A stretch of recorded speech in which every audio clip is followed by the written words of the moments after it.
انسان کہہ سکتے ہیں کہ اگر مجموعی طور پر ایک جملے میں کیا ہے، خدا کی قرب کے لیے انسان خلق ہوا. اس سے بڑھ کر کوئی ہدف نہیں ہو سکتا کہ انسان کے اندر خدا کی اوصاف ظاہر ہونا شروع ہو جائیں.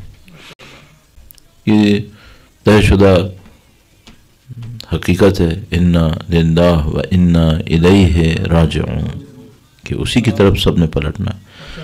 ہم لوگ جو معمولاً اپنی دینی انڈرسٹینڈنگ میں اتنی ڈیپتھ نہیں رکھتے، تو ہم راجعون کا مطلب یہ لیتے ہیں کہ مثلاً موت آئے گی، میدان حشر تک ہماری عقل ساتھ دیتی ہے کہ بھئی راجعون کا مطلب کیا ہوگا، پلٹ جائیں گے، میدان حشر میں پہنچ جائیں گے.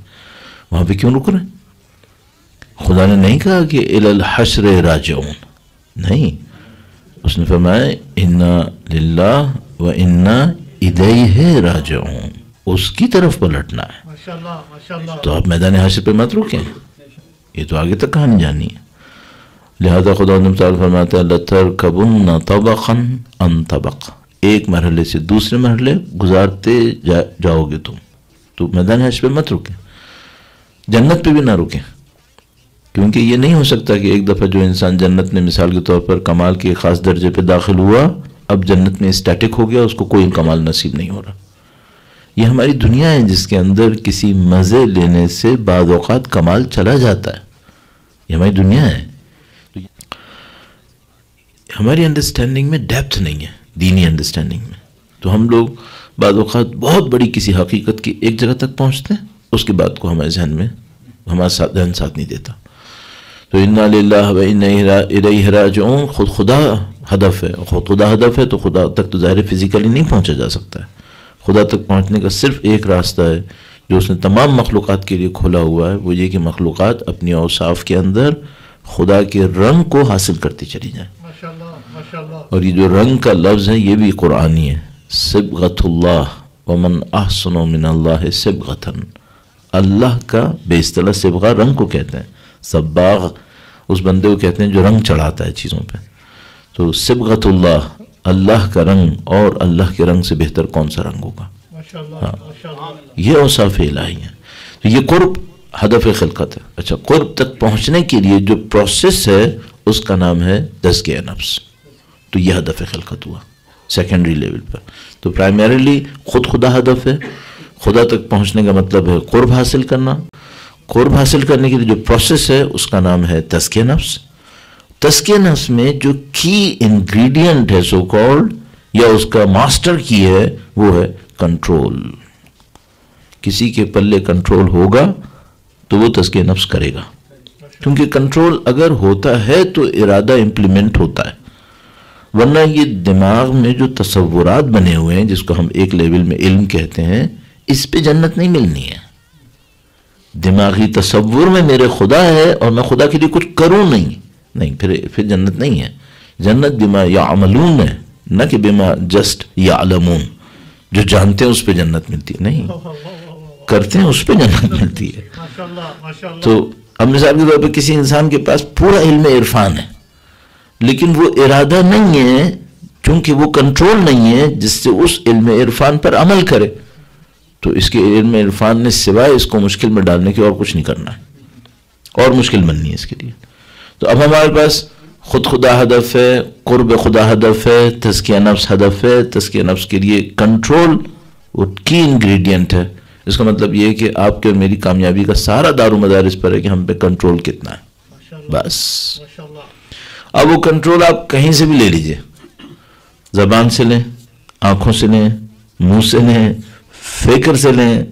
کنٹرول ہر آدمی کی ویکنس ایک اور جگہ ہے. یہ بڑی عجیب کہانی ہے. مثلا ایک آدمی اپنے آپ کو مطمئن کرتا ہے کہ بھئی میں اتنی نمازیں پڑھتا ہوں جو عام لوگ نہیں پڑھتے. اس کا مطلب یہ ہے کہ میرے پاس کنٹرول ہے. یہ ضروری نہیں ہے.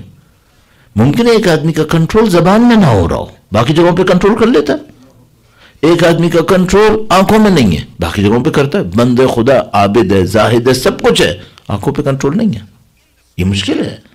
بس کنٹرول کی کہانی اس لحاظ سے کمپلیکیٹڈ ہے کہ یہ کیس بائی کیس ایک اسٹڈی ہے کہ کس آدمی کی ویکنس کہاں پر ہے. پھر دیکھا جائے گا کہ اس کے پاس کنٹرول ہے اپنی ویکنس کو کاؤنٹر کرنے کے لیے یا اس کے اندر وہ کنٹرول نہیں ہے. تو آپ اور میں اپنی تربیت کے لیے اس پہ اعتماد نہ کریں کہ ہم اچھا کیا کر رہے ہیں. ہمیشہ اپنی تربیت کے لیے اس پہ دیکھیں جو ہم سے صادر غلط ہو رہا ہے وہ کیا ہے، کیونکہ ہماری ویکنس وہاں پھنسی ہوئی ہے. تو اب ہم اس ویکنس کو ہم صحیح کریں گے. اچھا کنٹرول میں یہ ویکنس کیوں ہے؟ جب میں 9 جگہ صحیح ہوں، ایک جگہ اگر میری غلطی ہے تو کیا مشکل ہے؟ مشکل یہ ہے کنٹرول ایک ایسا فینومینا ہے کہ اگر کسی ایک جگہ پر ڈرین ہو رہا ہے تو اس کا مطلب ہے باقی ساری جگہ پر بھی ڈرین ہوگا. اس وقت آپ کو یہ لگ رہا ہے 9 جگہ پہ کنٹرول ہے، یہ 9 جگہ پہ بھی نہیں رہے گا. کیوں؟ ایک جگہ پہ وداؤٹ چیک ڈرین ہو رہا ہے، اس کا مطلب باقی 9 جگہ سے بھی جائے گا یہ ہاتھ سے. تو آپ مثال کے طور پہ دیکھ سکتے ہیں کہ ایک آدمی کی ویکنس ہے اس کا غصہ کرتا ہے، ٹھیک ہے. اچھا آدمی مہذب ہے، سیولائزڈ ہے، مینرڈ ہے، جب غصہ کرتا ہے تو پھر کیا ہوتا ہے؟ باقی سب گیا. ہاں یہ مشکل ہے.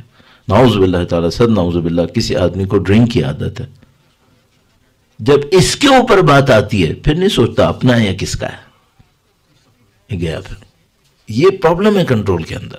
یا آپ اس کو پرابلم کہیں یا کمپلیکیشن کہیں یا فینومینا کی ایک کوالٹی کہیں. تو اب ہمیں جو کنٹرول چاہیے وہ کنٹرول ایسا نہیں چاہیے وہ بقول شہید مطہری کہ ایک آدمی ایسا ہو کہ جس کے سارے اعضاء و جوارح صحیح ہوں، صرف ایک ہاتھ 5 فٹ کا ہو. نہیں، پھر یہ ایک ہاتھ جو 5 فٹ کا ہے یہ لائف کی کوالٹی کو کمپرومائز کروائے گا. پھر چاہے باقی سارے اعضاء و جوارح صحیح تھے، ایک ڈس بیلنس ہوا ہے، لیکن وہ ایک ڈس بیلنس ہونا کوالٹی آف لائف کے اوپر اثر ڈالے گا. تو پورا جو ماہ مبارک رمضان ہے، دین کا طریقہ کار ہے تربیت کا، وہ سب کا سب اس پر ہے کہ آپ اپنے کنٹرول کو امپلیمنٹ کریں گے. اس کنٹرول کو امپلیمنٹ کرتے ہوئے یہ سب سے امپورٹنٹ ہے. اب اس کے بعد ایک اور چیز ہے جو اس سورہ سے بھی میں متصل کرنا چاہتا ہوں. درود بھیجے گا محمد وآل محمد صلی اللہ. کنٹرول کے بعد دوسرا مسئلہ کیا ہے؟ دوسرا مسئلہ ہے پرسیپشن کا.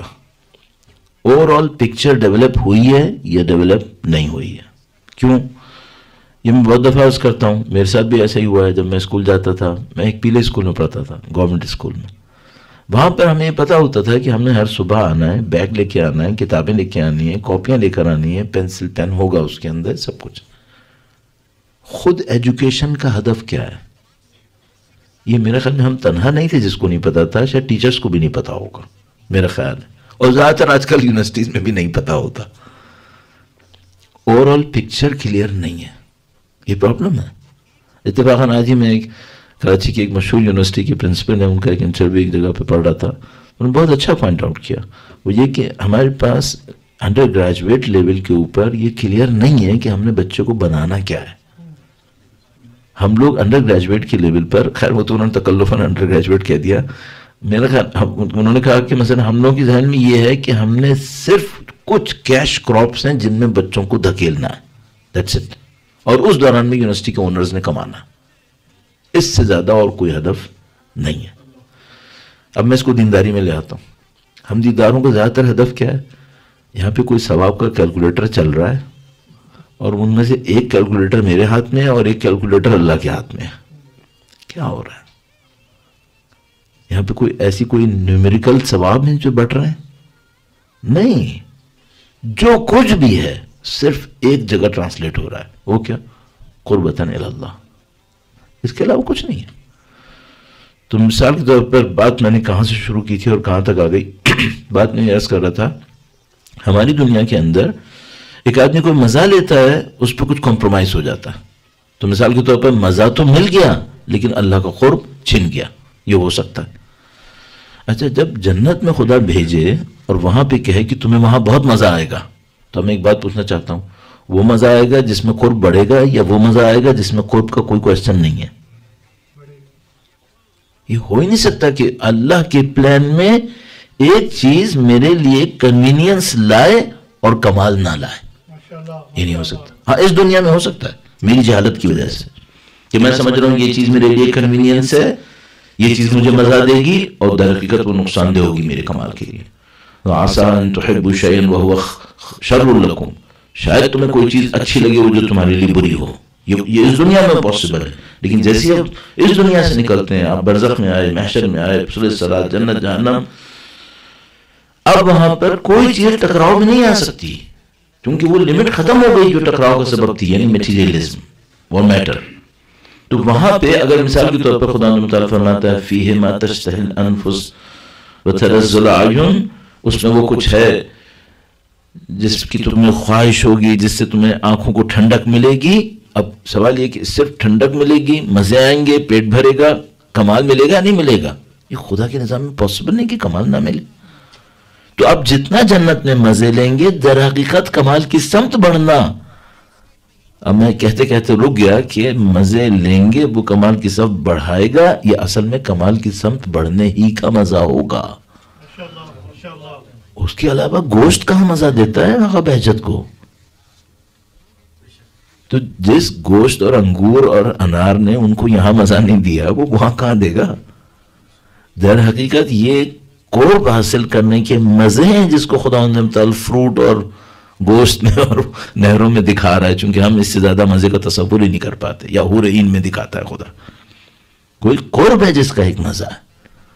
اور شہید ثانی اپنی کتاب میں لکھتے ہیں کہ مثلا میں بعض اوقات رات کو بیٹھتا ہوں، پوری دن رات محنت کرتا ہوں، اور صبح کو پہنچتے پہنچتے میری وہ پرابلم حل ہو جاتی ہے جو کوئی انٹلیکچوئل پرابلم تھی. تو کہنے کہ میرا دل چاہتا ہے کہ کہوں کہ کہاں ہیں شہزادے جو سمجھتے ہیں کہ بستروں میں سونے کا مزہ ہے. یہ سب اس مزوں سے محروم ہے. تو یہ مزہ کچھ اور مزہ ہے، اور یہ مزہ وہ ہے کہ جو قطعاً کمال سے منافی نہیں ہے بلکہ کمال ہی کا، یا تو کمال ہی کی طرف حاصل بڑھنے کا مزہ ہے، یا اگر کسی اور چیز کے ذریعے سے بھی ہے تو وہ کمال میں رکاوٹ نہیں ہے. درود بھیجے گا محمد و آل محمد پر. صلی علی محمد آل محمد وعجل فرجہم. یہ جو پکچر ہے اس میں ہمارے ساتھ پرابلم ہے ہماری دنیا میں ہمارے اپنے لیے. تو مثال کے طور پر این ممکن ہے کہ میں بہت ساری ایسی چیزوں میں مزہ ڈھونڈوں یا میرا دل چاہے جس کے بارے میں مجھے پتا ہو کہ اس میں خدا کی رضایت نہیں ہے، اور پھر بھی میرا دل چاہ رہا ہو کہ نہیں میں کر لوں. اچھا ٹھیک ہے، ممکن ہے کہ میں اچھا آدمی ہوا تو میں کنٹرول کر لوں گا اس کو، لیکن میرا دل چاہ رہا ہوگا. اور یہ کیوں ایسا ہو رہا ہوگا؟ یہ میری غفلت کی وجہ سے، میری جہالت کی وجہ سے. تو بہت اچھا کام ہو کسی انسان کے اندر ایسا ہو جائے کہ وہ خدا کے اس نظام کو سمجھ جائے اور وہ اپنی پسند ناپسند کو خدا کی نظام کی طرف موڑنے میں کامیاب ہو جائے. شروع میں مشکل ہوگی، آہستہ آہستہ اس کی پسند ناپسند خود بخود وہیں پہنچ جائے گی جہاں پہ خدا پہنچانا چاہتا ہے. اور اس کے نتیجے میں شاید ایسا بھی ہوگا کہ جو چیز اللہ کو ناپسند ہوگی اس کو صرف ناپسند نہیں ہوگی، اس کو نظر بھی آئے گا کہ کیوں ناپسند ہے. تو مثال کے طور پر ہمارے پاس واقعات میں موجود ہے کہ کوئی بہت بڑے عارف تھے، وہ ایک جگہ پہ گئے، ان کو کہیں دعوت دی گئی، تو بندے خدا بہت اچھا آدمی تھا جس نے ان کو دعوت دی، ورنہ اس کے گھر پہ جاتے ہی نہیں وہ. تو وہ گئے دعوت پر، جیسے ہی بیٹھے انہوں نے کہا کہ نہیں مجھے بھوک نہیں لگ رہی. اور ان کے دوست احباب ان کو دیکھنے لگے جو ان کے شاگرد ٹائپ کے تھے کہ بھائی کیا ارادے ہیں، اس آدمی نے مثلا کھانا تیار کیا ہے، اب کھانا لگ چکا ہے، اس کے کہے پہ آئے ہیں، دعوت پہ آئے ہیں، تو اب آپ کو بھوک نہیں لگ رہی؟ انہوں نے کہا نہیں مجھے تو بھوک نہیں لگ رہی. تو انہوں نے کہا کہ اب ہم کیا کریں، مثلا ہمیں تو بھوک لگ رہی ہے. تو انہوں نے کہا ٹھیک بسم اللہ آپ لوگ کھائیں، مجھے نہیں لگ رہی. خیر جب کھانا وانا ہو گیا تو اس کے بعد انہوں نے پوچھا کہ معاملہ کیا ہے؟ کہنے کہ معاملہ یہ کہ دسترخوان پہ خون کے سوا کچھ تھا ہی نہیں، صرف خون دکھ رہا ہوا تھا. تو انہوں نے کہا کہ صاحب یہ حرام نہیں کھاتا ہے، یہ آدمی لوگوں کو دھوکے نہیں دیتا ہے، سود نہیں کھاتا ہے، کسی کا پیسہ نہیں کھاتا ہے، خمس وغیرہ بھی دیتا ہے، آخر آپ کو خون کہاں سے نظر آ گیا اس میں؟ تو انہوں نے کہا کہ مجھے معلوم کر لو تم سے. تو اسے معلوم کیا کہ بھائی کیا معاملہ ہے؟ تو اس سے کہا کہ دیکھو تم بھی آگے کے چاہنے والے ہو، آگے نے کھانا نہیں کھایا، ہم بھی ذرا ڈھونڈنا چاہ رہے ہیں کیا معاملہ ہے. تو کہنے لگا کہ معاملہ یہ ہے کہ میرے پاس پیسے نہیں تھے، تو میں نے کہیں اور سے قرض نہیں ہے جو تھوڑا لاؤ با لیا، وہ خیال نہیں کرتا. تو اس پیسے کے اندر اس کا مطلب کوئی گڑبڑ تھی، میں سمجھ گیا تھا کہ جس سے میں نے لیا ہے وہ غلط بندہ ہے. صحیح. اب یہ جس کو یہ نظر آ گیا ہے اس کا مطلب کیا ہے؟ اس نے اپنی پسند ناپسند کو اتنا اللہ کی پسند ناپسند کے اندر غرق کیا ہے کہ اللہ نے نہ صرف اس کو اپنی پسند ناپسند سکھا دی، یہ بھی بتا دیا کہ مجھے کیوں ناپسند ہے. یہ اس جگہ پہ پہنچ گیا. صحیح. ذرا ہم لوگوں کے لیے تو ایک فکشن ہے، ہم لوگوں کے لیے تو اسٹوری سے زیادہ نہیں ہے، لیکن ہمیں آگے ایک لیسن ہے، وہ یہ کہ بہت ساری چیزیں ہمیں اچھی لگیں گی جو اچھی نہیں ہوں گی. ہمیں اس پہ کوشش کرنی پڑے گی کہ ہمیں آہستہ آہستہ جہاں ہمیں نظر آ رہا ہے مثلا یہ خدا کو پسند نہیں ہے اس کو تو چھوڑ دیں، آہستہ آہستہ اپنے آپ کو بہتر کریں. اللهم صل على محمد وعلى آل محمد